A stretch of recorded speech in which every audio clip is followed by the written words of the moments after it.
नमस्कार, मी लतिका निंबाळकर. माझ्या चॅनलवरती तुमचं स्वागत आहे. आज मी तुम्हाला तुरीची डाळीची आमटी बनवून दाखवणार आहे. त्यासाठी 1 वाटी तुरीची डाळ घेतलेली आहे. 1 टोप घेतलेला आहे. त्यामध्ये आपण ही तुरीची डाळ टाकून घेऊया आणि हिला 1 ते 2 पाण्याने स्वच्छ धुवून घ्यायची, कारण की त्यामध्ये घाण असते, पावडर मारलेली असते, त्यामुळे स्वच्छ धुवून घेते मी. डाळ स्वच्छ धुवून घेतलेली आहे. त्याच्यामध्ये 1 ग्लास पाणी टाकायचं आणि थोडंसं तेल टाकायचं. एकदम थोडं टाकायचं, जास्त नाही टाकायचं आहे. आणि कुकरला 4 शिट्ट्या करून घेणार आहे मी. ह्याच्या डाळ शिजवून घेतली बघा. अशा प्रकारे डाळ शिजलेली आहे. एकदम अशी बघा गाळ अशी शिजते. आता ह्याच्यामध्ये आपण पाणी टाकून घेऊया. तुम्हाला किती पाहिजे आमटी त्याप्रमाणे पाणी टाकायचं. तर मी 1 ग्लास पाणी टाकलेलं आहे आणि आपण फोडणी टाकल्यानंतर अजून टाकूया आणि हे मिक्स करून घ्यायचं चांगलं.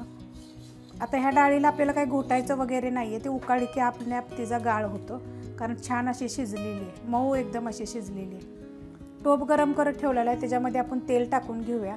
तेल 1 ते 1.5 चमचा घालायचं. तुम्हाला किती तेल पाहिजे त्याप्रमाणे तुम्ही टाका आणि तेल चांगलं गरम होऊन देऊया. तेल गरम झालेलं आहे. 1 चमचा बारकं जिरं आहे आणि 1 चमचा बारकं मोहरी घेतलेली आहे. चांगली तडतडली की कढीपत्ता टाकायचा आणि थोडीशी हळद. गॅस जरा बारीक करते आता, मीडियम गॅसवर केलं होतं. आणि हे बघा असा लसूण बघा कुटून घ्यायचं आहे. एकदम बारीक करायचं नाही, असा कुटला गेला पाहिजे, त्याच्यामुळे आमटीला चव छान येते अशी. आता हे थोडंसं परतून घेऊया आपण. लसणाचा कलर बघा असा आला पाहिजे, असं परतायचं, म्हणजे आमटीचं ना एकदम चव वेगळी अशी येते. 1 टमाटर बघा एकदम बारीक कापून घेतलेलं आहे, सॉफ्टवाला टमाटर आहे. आता 1 मिनिटभर परतून घेऊया ह्याला. हलकंसं परतून घेतलं आहे बघा. गॅस मीडियम करते.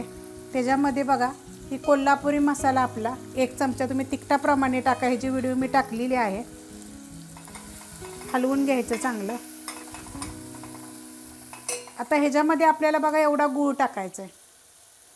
हा बिन केमिकल गूळ आहे. आणि ही चिंच टाकायची. चिंच मी धुवून घेतलेली आहे. आणि आपल्याला हे लगेच थोडीशी कोथिंबीर ह्या फोडणीमध्येच आपण टाकून घेऊया, म्हणजे अशी चव अशी एकदम छान येते. आणि आता ही डाळ आपण बघा टाकून देऊया सगळी. मस्त डाळ लागते. तुम्ही अशा पद्धतीत डाळ करून बघा, 1 नंबर चव लागते. आता ह्याच्यामध्ये आपल्याला मीठ टाकायचे चवीप्रमाणे आणि जेवढं तुम्हाला पाणी पाहिजे त्याप्रमाणे पाणी टाकायचं. आता मी ज्या टोपामध्ये आपण डाळ शिजवून घेतलेली ना, त्याच टोपामध्ये मी पाणी टाकलेलं आहे आणि आपण हे टाकून घेऊया पूर्ण. तर एवढी पातळ बघा डाळ आहे. ह्याच्यापेक्षा बी पातळ जरी असेल तरी चालते. आणि ही चांगली आपण उकळून देऊया. डाळ बघा चांगली उकळलेली आहे.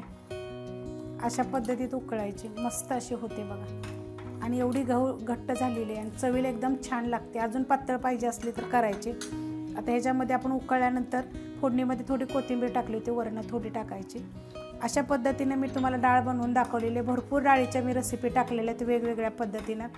ही रेसिपी जर आवडली तर लाईक करा, सबस्क्राईब करा, कमेंट करा आणि शेअर बी करा.